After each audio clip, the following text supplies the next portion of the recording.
ఒంగోలు నగరంలోని ప్రధాన వీధులన్నీ జై జవాన్ నినాదంతో మారుమోగిపోయాయి. ఆపరేషన్ సింధూర్లో భాగంగా భారత సైన్యం పాక్పై చేసిన వీరోచిత పోరాటాన్ని స్మరించుకుంటూ ఒంగోలు శాసనసభ్యులు దామచల జనార్దన్ రావు పిలుపు మేరకు ఎన్డీఏ కూటమి ఆధ్వర్యంలో ఒంగోలులో భారీ ర్యాలీ నిర్వహించారు. ప్రకాశం భవనం వద్ద ర్యాలీ ప్రారంభమైంది. వందలాది మంది విద్యార్థులు ఈ ర్యాలీలో పాల్గొన్నారు. ప్రతి ఒక్కరూ జాతీయ జెండాలు పట్టుకుని జై జవాన్ అంటూ పెద్దపీటను నిలదీస్తూ సైనికుల సేవలు త్యాగాలను స్మరించుకుంటూ ముందుకు కదిలారు. దాదాపు 100 మీటర్ల పొడవైన జాతీయ జెండాను విద్యార్థులు పట్టుకుని ముందుకు కదలటం ప్రత్యేక ఆకర్షణగా నిలిచింది. కూటమి నేతలు అగ్రభాగంలో నిలిచి ర్యాలీని ముందుకు నడిపించారు. ప్రకాశం భవనం వద్ద ప్రారంభమైన Tiranga rally church centre, Miriyalapalem centre, trunk road, Babuji market complex, Addanki bus stand మీదుగా ఆర్టీసీ బస్టాండ్ వరకు సాగింది.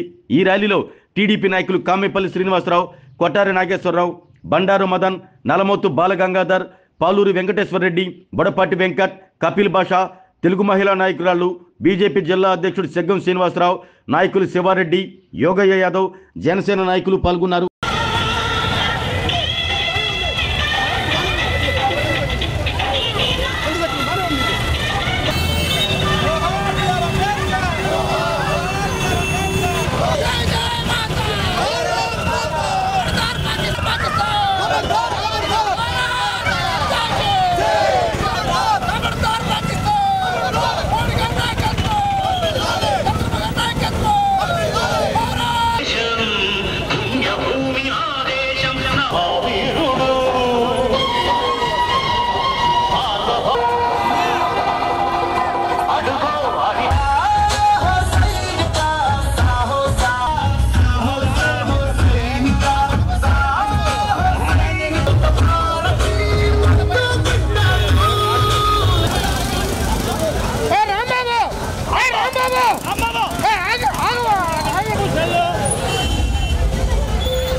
పుల్వామాలో పాకిస్తాన్ ఉగ్రవాదులు చేసిన దాడిలో 26 మంది భారత కామన్ మ్యాన్స్ ప్రజలు చనిపోతే దానికి ప్రతీకగా ఆపరేషన్ సింధూర్ అని చెప్పని మా కూటమి ప్రభుత్వం, మా ప్రధాని నరేంద్ర మోడీ గారి ఆధ్వర్యంలో ఆపరేషన్ సింధూర్ ద్వారా పాకిస్తాన్ని ముచ్చెమటలు పట్టించి దాని సందర్భంగా దీనికోసం ప్రాణాలు కోల్పోయిన జవాన్లకు సంఘీభావంగా అలాగే ఆ పుల్వామా దాడులకి చనిపోయిన వారికి వాళ్ళకి ఆ మనశ్శాంతి ఆత్మశాంతి చేకూరాలని చెప్పి కోరుకుంటూ ఎవరైతే సైనికులు ఉన్నారో దేశం కోసం పోరాడిన సైనికులకి సంఘీభావంగా ఈ రోజున ఒంగోలు నగరంలో మా ప్రీతమ నాయకులు మా శాసనసభ్యులు శ్రీ దామచల జనార్దన్ గారి పిలుపు మేరకు కూటమి ప్రభుత్వం మన పార్టీ పిలుపు మేరకు ఈ రోజున ఈ కార్యక్రమం చేపట్టాం. తిరంగా ర్యాలీ అని చెప్పని ఈ ర్యాలీలో పాల్గొనడానికి కూటమి ప్రభుత్వం నాయకులు మరియు వివిధ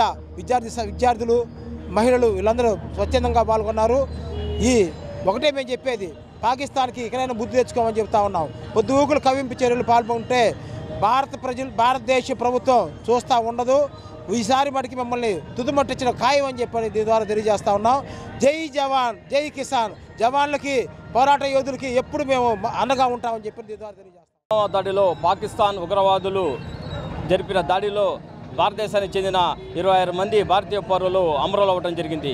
వారికి ఈరోజు సంఘీభావం తెలుపుతూ ఒంగోలు శాసనసభ్యులు దామచల జనార్దన్ రావు గారి ఆదేశానుసారం ఈరోజు కులాలు, మతాలు, పార్టీలకు అతీతంగా తిరంగా ర్యాలీలను చేపట్టడం జరిగింది. ముఖ్యంగా భారతదేశం మొదటి నుంచి కూడా శాంతిని కోరుకునే దేశం. ప్రపంచంలో ఏ దేశమైనా ఉందంటే శాంతిని కోరుకునే దేశం మొట్టమొదటి అగ్రభాగంలో ఉండేది భారతదేశమైన ఇండియానని గర్వంగా తెలియజేస్తున్నాను. పాకిస్తాన్ సాగిస్తున్న అరాచకాలకు ఆపరేషన్ సింధూర్ పేరుట తగిన బుద్ధి పాకిస్తాన్కి తగిన బుద్ధి చెప్పడం జరిగింది. ఇది భారతదేశం జరిపిన దాడులలో పాకిస్తాన్కి తగిన బుద్ధి చెప్పడం జరిగింది. ముఖ్యంగా భారతదేశం అంటేనే శాంతి కాముక దేశం. ఈరోజు జరిగిన ర్యాలీలో మొత్తం కులాలు, మతాలు, పార్టీల విద్యార్థులు కానీ బీజేపీ పార్టీ చెందిన కానీ నరేంద్ర మోడీ ఆదేశానుసారం ఈరోజు నారా చంద్రబాబు నాయుడు గారి ఆదేశానుసారం ఒంగోలు పట్టణంలో పెద్ద ఎత్తున తిరంగా ర్యాలీని విజయవంతం చేశామని మేము తెలుసు. గౌరవ ప్రధానమంత్రి గారు, గౌరవ ముఖ్యమంత్రి గారు, గౌరవ డిప్యూటీ సీఎం పవన్ కళ్యాణ్ గారు, స్థానిక ఎమ్మెల్యే దామచల జనార్దన్ గారి సూచనల మేరకు ఈరోజు మెప్మా సంస్థ ఆధ్వర్యంలో మెప్మా సంఘ సభ్యులతో తిరంగా ర్యాలీ నిర్వహించడం జరిగింది. మరియు మన సైనికులకు మద్దతుగా ఈరోజు భారతదేశం అంతటా మన సైనికులకి మద్దతు తెలపడం కోసం ఈరోజు మా ఒంగోలు పట్టణ పరిధిలోని మా మెప్మా సంస్థ ఆధ్వర్యంలో సుమారు 1500 మంది పాల్గొనడం జరుగుతుంది. వారికి మద్దతు పలుకుతూ ఈ ర్యాలీ నిర్వహించడం జరిగింది. అత్యంత గర్హనీయమైనటువంటి చర్య జరిపినటువంటి పాకిస్తాన్కు వ్యతిరేకంగా మన భారతీయ ఆడపడుచుల యొక్క సింధూరాన్ని తొలగించినటువంటి సందర్భంగా ఈ దేశం ఆపరేషన్ సింధూర్ పేరుతోటి ఒక సరి అయినటువంటి గుణపాఠాన్ని జీవితకాలంలో ఈ భూమి ఉన్నంత వరకు మర్చిపోలేనటువంటి ఒక గుణపాఠాన్ని పాకిస్తాన్కు నేర్పిన సందర్భంగా మన జాతి ప్రజలందరూ కూడా, భారతదేశ ప్రజలందరూ కూడా భాష, ప్రాంత, వర్గ విభేదాలు లేకుండా ఒక్క తాటి మీదకి వచ్చి ఇవాళ ఈ రోడ్ల మీదకి మన విద్యార్థులు సైతము, యువతులు అందరూ కూడా రావడం చాలా ఆనందదాయకంగా ఉంది, ఎంతో ఉత్తేజభరితంగా ఉంది. ఇదే స్ఫూర్తి కొనసాగాలని చెప్పి ఈ విద్యార్థుల్లో మనందరం కూడా ఇవాళ బయలుదేరాము.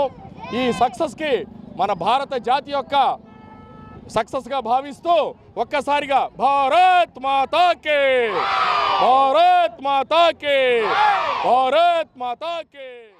సక్సెస్ అవ్వడం మా అందరికి చాలా గర్వకారంగా ఉంది. ఉమెన్స్ కూడా చాలా తొందరగా ఫ్రీడమ్ పొంది బయటికి రావడం కానీ, మేమందరం ఇండియా కోసం బయట ఇలా ర్యాలీ చేయడం మాకు చాలా గర్వకారంగా ఉంది. ఇండియా కోసం మేము తిరగడం అనేది మాకు చాలా ప్రౌడ్గా ఉంది. మా కాలేజ్ తరఫున అందరికీ ఆపరేషన్ సింధూర్ సక్సెస్ అయినందుగా మేము ఇలా తిరిగి అందరికీ చెప్తున్నాం అనమాట. తెలియని వాళ్ళకి కూడా తెలుసుకోవడానికి మా కాలేజ్ తరఫున మేము ఇస్తున్న ఒక చిన్న మెసేజ్ లాంటిది అనమాట. ఈ అవకాశం నాకు రావడం చాలా కృతజ్ఞతగా ఫీల్ అవుతున్నాను. Thank you so much. ఆరోగ్యమే మహాభాగ్యం అంటారు, కానీ ఆరోగ్యాన్ని నమ్మకంగా కాపాడే స్థానం ఎక్కడ? ఇది ఒంగోలులో మీకు దగ్గరగా మన Venkataramana nursing home private limited. Caring your life 54 ఏళ్ల విశ్వాసంతో ఇది ఒక హాస్పిటల్ కాదు, ఇది ఒక విశ్వాసం. 3 తరాలుగా వేలాది కుటుంబాలను ఆరోగ్యంగా నిలిపిన ఆదరణ. మా నిపుణుల వైద్య బృందం మా దగ్గర అనుభవం కలిగిన బృందంలో అందించే సేవలు neuro surgery, general medicine, diabetes, pulmonologist, general surgery, ophthalmology, urology, orthopaedic, ENT, paediatrics, dental surgery, anaesthesiology, gynaecology, cardiology, emergency మరియు క్రిటికల్ కేర్. ఒంగోలులో ఆరోగ్యానికి ఒక కొత్త శకం ప్రారంభమవుతుంది. వెంకటరమణ ఐ హాస్పిటల్ ప్రారంభించబడింది. కంటి ఆరోగ్యానికి ప్రత్యేక పరిష్కారంగా ప్రభుత్వ ఉద్యోగులు, రిటైర్డ్ ఉద్యోగులు మరియు వారి కుటుంబ సభ్యుల కోసం ఈహెచ్ఎస్ ద్వారా వైద్యం. క్యాష్లెస్ సేవలు Medi Assist, Star, GHPL, Aditya Birla, Bajaj Allianz మరియు ఇతర ప్రముఖ హెల్త్ స్కీమ్లు అందుబాటులో ఉన్నాయి. ఆరోగ్యశ్రీ, డాక్టర్ ఎన్టీఆర్ వైద్య సేవా నిధి అందుబాటులో ఉన్నాయి. చిరునామా ఆర్టీసీ బస్టాండ్ ఎదురుగా, Kurnool road, Ongole. Phone number 08592282623, cell number 9100679099, eye hospital number 9866484770, website www.venkatramannursing.com, Facebook www.facebook.com/pkrnh. Venkataramana nursing home, 3 తరాల విశ్వాసం, నూతనతతో కూడిన సేవ. మేము కేవలం చికిత్స చేయము, మేము శ్రద్ధ వహిస్తాం, పరిరక్షిస్తాం. సేవ చేయడం మాకు ధ్యేయం.